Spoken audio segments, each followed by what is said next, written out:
بسم اللہ الرحمن الرحیم رب زدنی علما۔ اب فضائل بیان کیے جاتے ہیں۔ مدینہ منورہ کے فضائل اور مناقب بے حساب ہیں۔ اللہ تعالیٰ اور اس کے رسول صلی اللہ علیہ وسلم کے نزدیک اس کا مرتبہ بہت بلند ہے۔ بہت سی احادیث اور آثار اس کے مرتبے اور فضیلت کو شد و مد سے ثابت کرتے ہیں۔ پھر نبی اکرم صلی اللہ علیہ وسلم کی دعائیں دلالت کرتی ہیں کہ مدینہ منورہ دنیا و آخرت کی بھلائیوں کا جامع ہے۔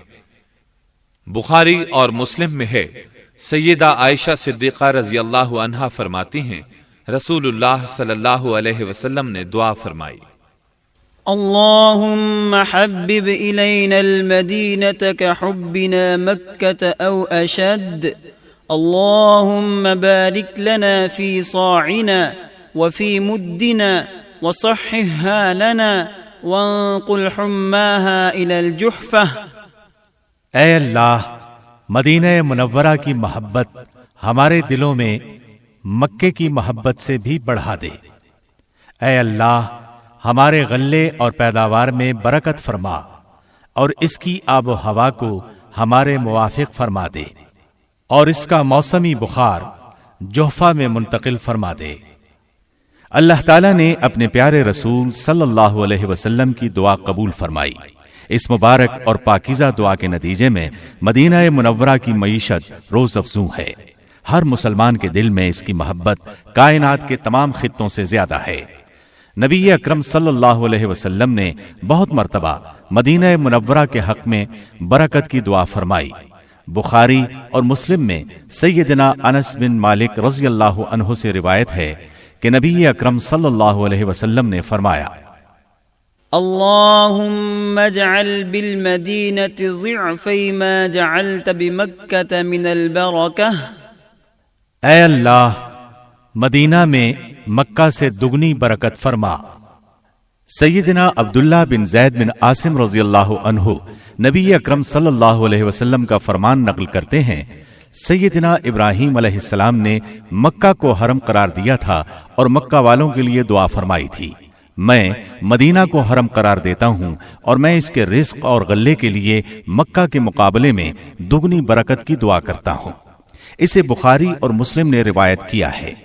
اس طرح مسند بزار کی حدیث ہے، سیدنا عبداللہ بن عمر رضی اللہ عنہما فرماتے ہیں، میں نے اپنے والد محترم سیدنا عمر بن خطاب رضی اللہ عنہ کو فرماتے سنا کہ ایک دفعہ مدینہ میں شدید قحط پڑ گیا اور مہنگائی ہو گئی تو نبی کریم صلی اللہ علیہ وسلم نے فرمایا، اے مدینہ والو، صبر کرو اور خوش رہو، کیونکہ میں نے تمہارے غلے کے لیے برکت کی دعا کی ہے۔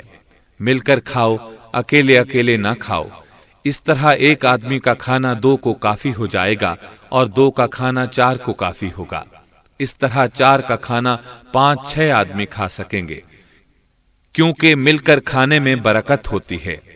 صحیح مسلم میں سیدنا ابو ہریرہ رضی اللہ عنہ سے روایت ہے کہ نبی کریم صلی اللہ علیہ وسلم کے دور مبارک میں جب لوگ نیا پھل دیکھتے تو اسے سب سے پہلے نبی صلی اللہ علیہ وسلم کی خدمت میں پیش کرتے۔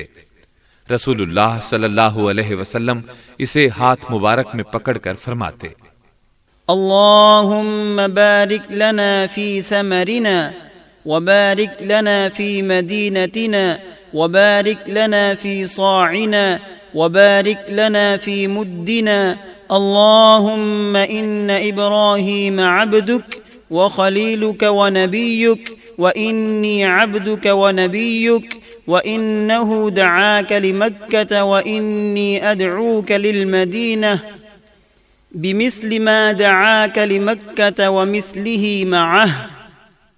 اے اللہ، ہمارے لیے ہمارے پھلوں میں برکت عطا فرما اور ہمارے مدینہ میں ہمارے لیے برکت فرما اور ہمارے غلے میں برکت فرما اور ہمارے رزق میں برکت فرما۔ اے اللہ، ابراہیم علیہ السلام تیرے بندے، تیرے خلیل اور تیرے نبی تھے اور میں بھی تیرا بندہ اور تیرا نبی ہوں۔ انہوں نے مکہ مکرمہ کے لیے تجھ سے دعا مانگی تھی، میں بھی تجھ سے مدینے کے لیے ابراہیم علیہ السلام کی برکت کی دعا سے دگنی برکت طلب کرتا ہوں۔ سیدنا ابو ہریرہ رضی اللہ عنہ فرماتے ہیں، پھر آپ سب سے چھوٹے بچے کو بلاتے اور وہ پھل اسے کھانے کے لیے دے دیتے۔ اس کے علاوہ مدینہ منورہ ایمان کا مرکز ہے۔ بخاری میں سیدنا ابو ہریرہ رضی اللہ عنہ سے روایت ہے، رسول اللہ صلی اللہ علیہ وسلم نے فرمایا، قیامت کے نزدیک ایمان مدینہ منورہ کی طرف اس طرح لوٹ کر آئے گا جیسے سانپ خطرے کے وقت اپنے بل کی طرف لوٹ کر آتا ہے۔ مطلب یہ کہ جس طرح سانپ رزق کی تلاش میں اپنے بل سے نکل کر ادھر ادھر پھرتا رہتا ہے، پھر جب اسے کوئی خطرہ محسوس ہوتا ہے تو فوراً اپنے بل کی طرف لوٹ آتا ہے، اسی طرح ایمان مدینہ منورہ سے باہر نکل کر دنیا کے اطراف میں پھیل جائے گا۔ پھر ہر صاحب ایمان اپنے دل میں نبی صلی اللہ علیہ وسلم کی محبت لیے مدینہ منورہ کی طرف چلا آئے گا، اور ہر دور میں ایسا ہی ہوتا رہے گا۔ چنانچہ نبی اکرم صلی اللہ علیہ وسلم کے دور میں ہی لوگ آپ سے علم طلب کرنے کے لیے دور دور سے مدینہ منورہ آتے تھے۔ صحابہ رضی اللہ عنہم کے دور میں ان سے حصول علم کے لیے اور ان کے بعد آج تک آپ کی مطہر و مقدس مسجد میں نماز کی فضیلت حاصل کرنے کے لیے آتے ہیں۔ مدینہ منورہ کی ایک عظیم فضیلت یہ بھی ہے کہ وہ برے لوگوں کو ٹھہرنے نہیں دیتا، پاک باز لوگ ہی وہاں ٹھہر سکتے ہیں۔ سیدنا جابر رضی اللہ عنہ سے روایت ہے کہ ایک اعرابی نبی صلی اللہ علیہ وسلم کی خدمت میں حاضر ہوا، آپ سے اسلام کی بیعت کی۔ اگلے دن آیا تو اسے بخار تھا، کہنے لگا، اے اللہ کے رسول صلی اللہ علیہ وسلم، میری بیعت واپس کر دیجئے۔ آپ نے انکار فرمایا۔ 3 بار ایسا ہی ہوا، پھر آپ نے فرمایا، مدینہ بھٹی کی طرح میل کچیل کو دور کرتا رہتا ہے اور پاکیزہ چیز ہی کو قبول کرتا ہے۔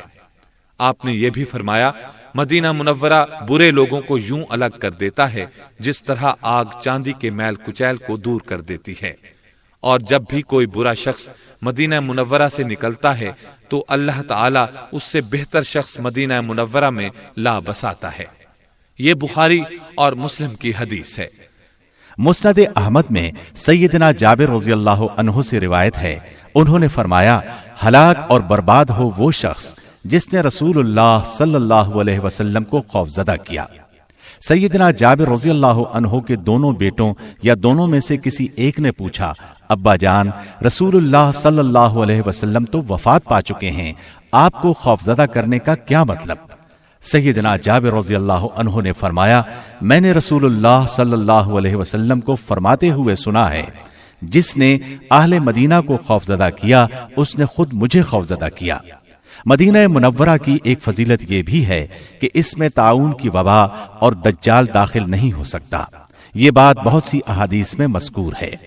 بخاری اور مسلم میں سیدنا ابو ہریرہ رضی اللہ عنہ سے روایت ہے، نبی کریم صلی اللہ علیہ وسلم نے فرمایا، مدینے کے راستے پر فرشتے مقرر ہیں، اس میں طاعون اور دجال کا داخلہ ممکن نہیں۔ بخاری اور مسلم ہی کی روایت ہے۔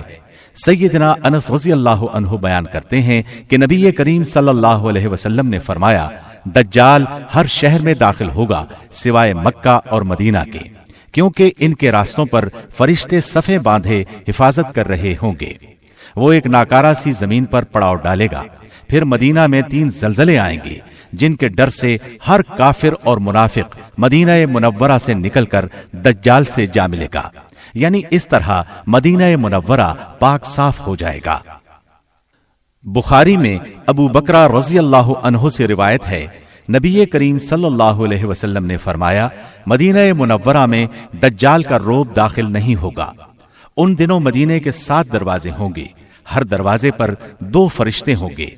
ان تمام فضائل کے علاوہ 2 ایسی عظیم فضیلتیں ہیں جن کے مساوی کوئی دوسری فضیلت نہیں، اور وہ یہ کہ مدینہ منورہ میں نبی کریم صلی اللہ علیہ وسلم کا روضہ مبارکہ اور آپ کی مقدس مسجد موجود ہیں۔ انشاءاللہ ان کا ذکر ہم تفصیل سے کریں گے۔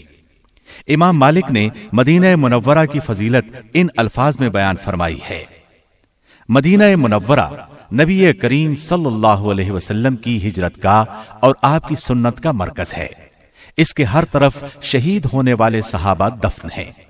اللہ تعالیٰ نے اس کو اپنے پیارے نبی کے لیے پسند فرمایا، یہاں تک کہ آپ کی قبر مبارک بھی یہیں بنی۔ اس میں روضۃ من ریاض الجنہ بھی ہے اور منبر رسول بھی۔ اس کے علاوہ اس میں مسجد قباء